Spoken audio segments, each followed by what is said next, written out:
nadie se engañe a sí mismo.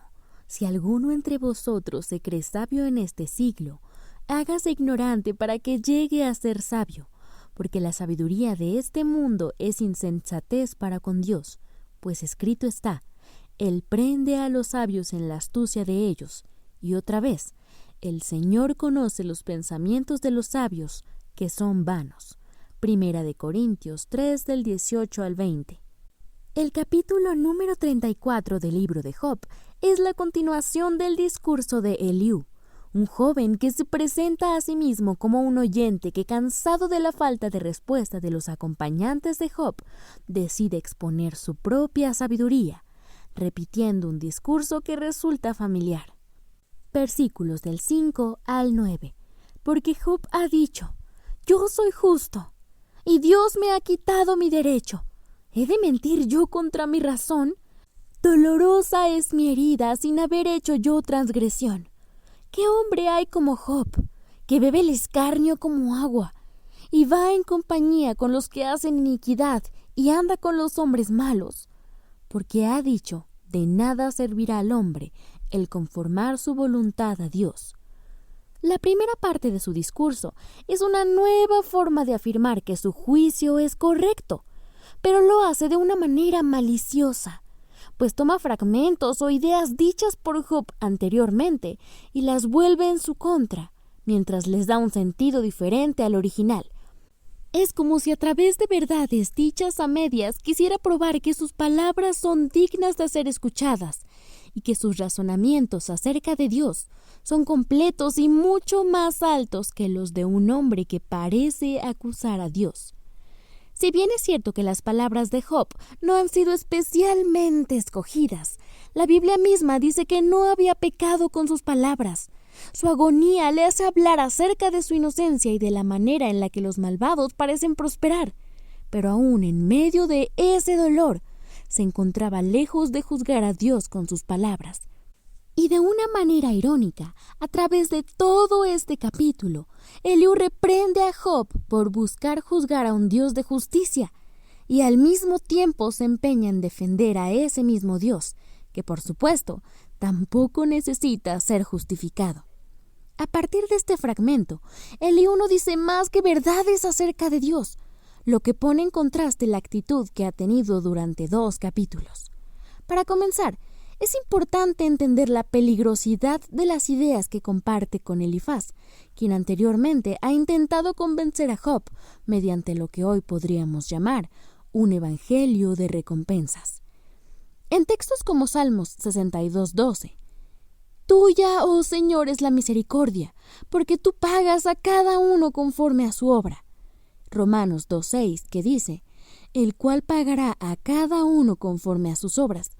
Y Gálatas 6:7, no os engañéis, Dios no puede ser burlado, pues todo lo que el hombre sembrare, eso también segará. La Biblia es clara y explícita acerca del castigo de los malvados. Enseña que Dios es justo y que el mal no queda impune. Lo realmente problemático con esa idea no es creer en la justicia de Dios y en las consecuencias de los actos humanos. El problema radica en cómo, cuándo y para qué la aplicamos, pues la Biblia no promete un sistema de recompensas. Si ponemos sobre la mesa la cita de Gálatas, sería impensable proponer que Pablo promovería una especie de ley espiritual acerca del karma, asegurando que cada uno recibiría directamente lo merecido. Lo cierto es que al ser pecadores, si eso fuese de la manera tan conveniente en la que lo plantean Elifaz y Eliú, ningún humano habría recibido jamás misericordia. Todos habrían sido consumidos, y el sufrimiento sería mucho peor que el de Job. Lo interesante es que tanto Elifaz como Eliú reconocen que son humanos igual que Job. Sin embargo, aunque no se presentan como superiores por naturaleza, sí se colocan por encima de él moralmente. Su autoridad para juzgar a Job no proviene de una palabra directa de Dios, sino de la lógica peligrosa de que si Job sufre, entonces debe haber pecado, y si ellos no sufren, es porque no son tan malos como él. Así, convierten su propia experiencia en criterio para juzgar la vida espiritual de un hombre inocente, y una lucha poco sabia por asegurarse de ser un hombre menos pecador que otro. Pero si Pedro no se refería a una ley de causa y efecto que se aplica a todas las acciones de nuestra vida, ¿a qué se refería exactamente? Bien, Gálatas 6:7 no está diciendo que todo lo malo que nos pasa es un castigo, ni que todo lo bueno es una recompensa inmediata. Sembrar y cosechar son procesos que requieren tiempo y esfuerzo. Por eso, el mismo Pablo que enseñó este principio sufrió injusticias, persecución y dolor, mientras hacía lo correcto. Si este texto tuviera una fórmula infalible, la vida de Pablo no hubiese tenido sentido. La cosecha de la que habla el pasaje apunta principalmente a lo que se forma con el tiempo y la vida eterna, no a una garantía de bienestar terrenal. Si la idea de aportar alguna cosa para recibir el doble o siquiera recibir algo a cambio fuese parte de la justicia de Dios, la cruz en la que el Mesías, siendo perfecto, fue tratado como culpable, no tendría sentido. La Biblia, a quienes pueden conocerla al día de hoy, no enseña un evangelio de recompensa o castigo, sino una justicia fiel que no se limita a la comprensión humana. Esto último es algo que Liu menciona en el siguiente versículo. Versículos del 10 al 12. Por tanto, varones de inteligencia, oídme. Lejos esté de Dios la impiedad, y del Omnipotente la iniquidad, porque Él pagará al hombre según su obra, y le retribuirá conforme a su camino. Sí, por cierto, Dios no hará justicia, y el Omnipotente no pervertirá el derecho. Ahora, la idea anterior acerca de que Job se encuentra únicamente pagando las consecuencias de su maldad era una que compartían estos 4 hombres acusadores, pero ahora es diferente, pues Job sabe que Dios es justo y además la Biblia respalda esta verdad en citas como Deuteronomio 32:4, que dice: Él es la roca cuya obra es perfecta, porque todos sus caminos son rectitud, Dios de verdad y sin ninguna iniquidad en él. Es justo y recto. Entonces, si incluso un hombre recto como Job ha mencionado la justicia de Dios desde el principio de sus palabras, ¿por qué Eliú sigue estando equivocado al decirlo? Tanto Job como sus compañeros, incluido Eliú, están de acuerdo en algo fundamental. Dios es justo. Esa verdad nunca se encuentra en discusión. La diferencia está en cómo se utiliza, pues Job afirma la justicia de Dios sin pretender explicarla por completo ni controlarla. Eliú, en cambio, toma esa misma verdad y la usa a su favor. Anteriormente se analizó la manera en la que manipuló las palabras de Job, utilizándolas a su conveniencia. Ahora hace exactamente lo mismo con la justicia y habla como si ya conociera exactamente cómo debe actuar Dios, como si Dios actuara únicamente de las maneras en las que los hombres suponen, o más grave aún, de la manera en la que Eliú supone. El problema no es que Eliú diga cosas falsas, sino que usa una verdad infalible sin la dirección de Dios, acomodándola a su propio argumento. Y una verdad bien dicha, pero mal utilizada, no edifica, no corrige y no consuela. Se vuelve inútil. Es por eso que la memoria humana no basta. La comprensión que cualquiera en la actualidad pueda tener acerca de la Biblia entera seguirá siendo una palabra hueca si no es Dios quien la pone en el corazón. Pues Dios no inspira un libro lleno de amor para que la humanidad recurra a utilizarlo en intentos irresponsables de tener la razón, al poner en duda la inocencia de otros, creyendo que se nos ha dado el entendimiento suficiente acerca de las formas en las que Dios actúa, como si la Biblia fuese un instrumento que nos defiende de otros, cuando en realidad fue dada para confrontarnos a nosotros mismos, para transformar la arrogancia de ser los hombres menos pecadores en piedad real. Versículos del 13 al 15. ¿Quién visitó por él la tierra? ¿Y quién puso en orden todo el mundo? Si él pusiese sobre el hombre su corazón y recogiese así su espíritu y su aliento, toda carne perecería juntamente, y el hombre volvería al polvo. Para este punto del discurso, Eliú ha dicho algo verdadero, maravilloso, pero también inquietante. Habla de un Dios tan soberano que todo respira porque Él lo permite. Eso es verdad, pero es complicado no recordar todo lo analizado de sus palabras. Ya se ha escuchado hablar a Eliú como si tuviera el lugar de Dios, como si siendo hombre tuviera la certeza absoluta de que Job pecó y de que su sufrimiento es merecido. Desde esa postura, esta verdad deja de ser consuelo y se convierte en una clara amenaza. De nuevo, ha manipulado una verdad maravillosa en un argumento a su conveniencia. No la usa para llevar a Job a confiar en un Dios justo que puede dar vida, sino que se enfoca en el hecho de que Dios puede destruirlo para recordarle que no tiene derecho de preguntar. Es ahí donde la sabiduría humana se vuelve peligrosa. Cuando alguien se coloca en el lugar de Dios y usa la autoridad divina para callar al que sufre, pues la grandeza de Dios nunca tuvo como propósito intimidar al débil, sino sostenerlo cuando ya no tiene fuerza. Si realmente Eliú hubiera sido un enviado por Dios, muy probablemente no buscaría intimidarlo de esa forma para conseguir que se declarara culpable. Por otro lado, es completamente cierto que Eliú estaba enlistando verdades sobre Dios, pero al hablarlas sin temor ni humildad, estaba hablando más de él mismo que de Dios. Versículos del 16 al 20. Si pues hay en ti entendimiento, oye esto, escucha la voz de mis palabras. Gobernará el que aborrece el juicio, y condenarás tú al que es tan justo. ¿Se dirá al rey perverso y a los príncipes impíos?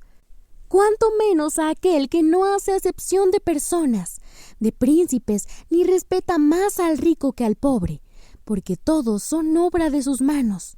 En un momento morirán, y a medianoche se alborotarán los pueblos y pasarán, y sin mano será quitado el poderoso.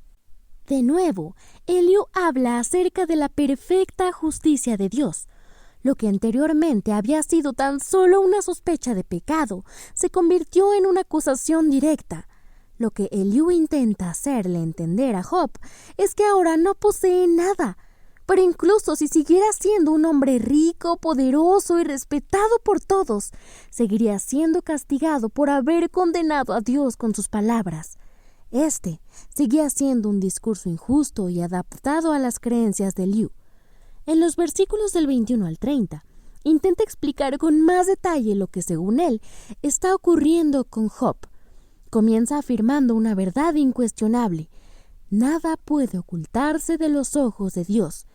Él observa cada camino e intención humana.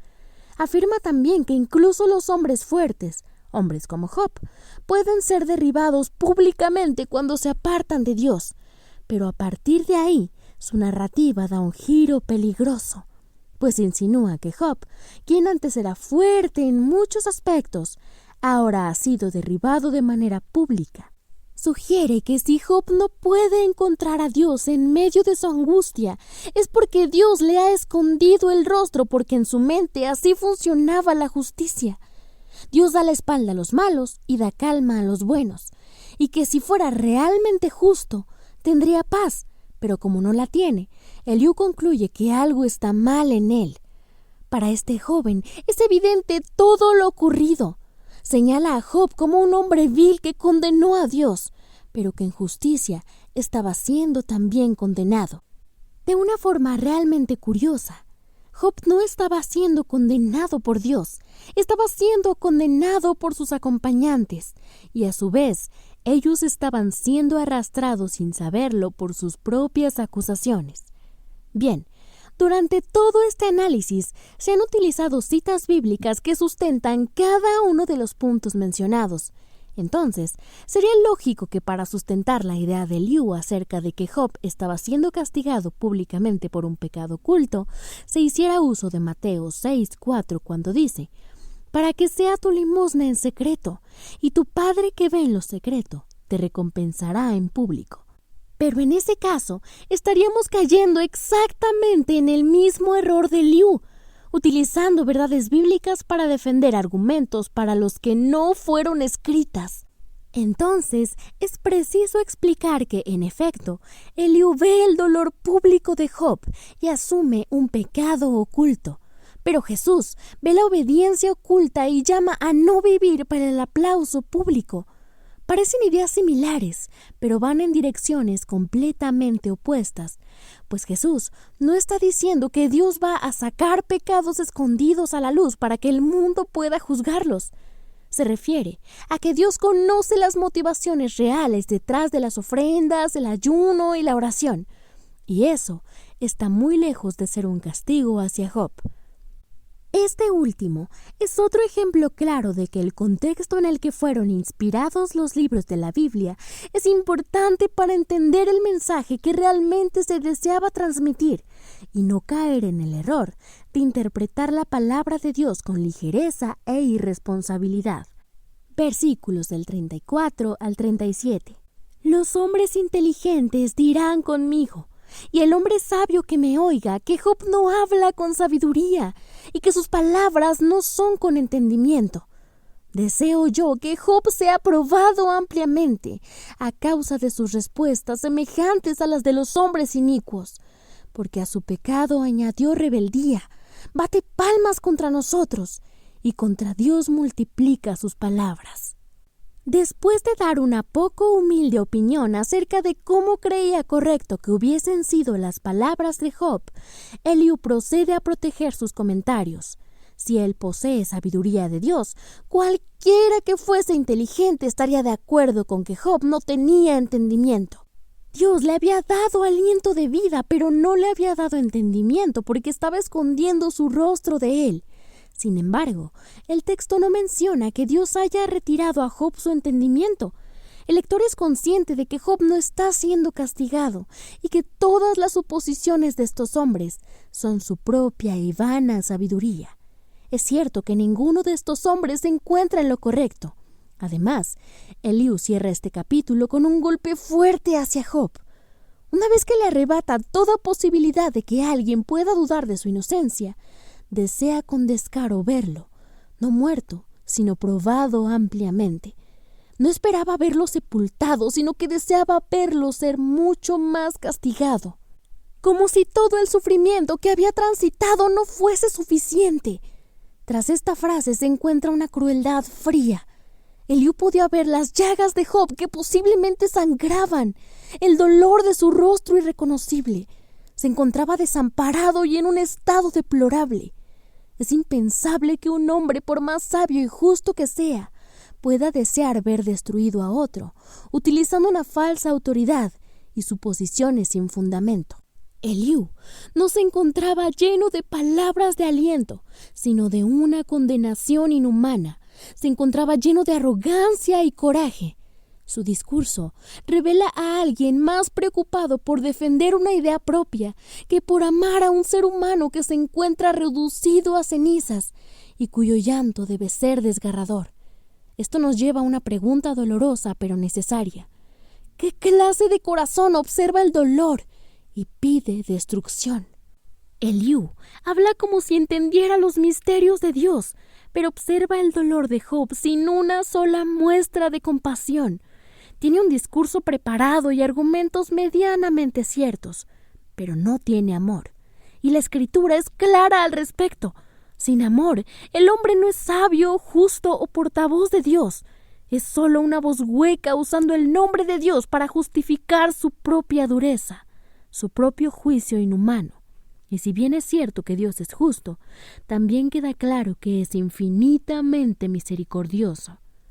Una de las acusaciones más grandes del mundo contra los supuestos hijos de Dios es que ante la calamidad ajena no lloran, interpretan.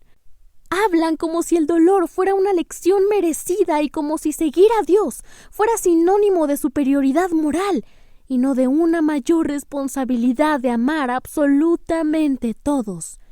En ese momento, la fe deja de ser humildad y se convierte en orgullo disfrazado de sabiduría. Y el sufrimiento del otro ya no provoca compasión, sino una satisfacción silenciosa. Eliú representa ese peligro. Nos presenta a alguien más interesado en justificar el castigo que en acompañar al que sufre. Eliú nos enseña exactamente cómo no debe actuar un verdadero hijo de Dios y el peligro escondido tras utilizar la verdad sin empatía, amor y guianza del Espíritu Santo. Proverbios 24:17. Cuando cayere tu enemigo, no te regocijes. Cuando tropezare, no se alegre tu corazón.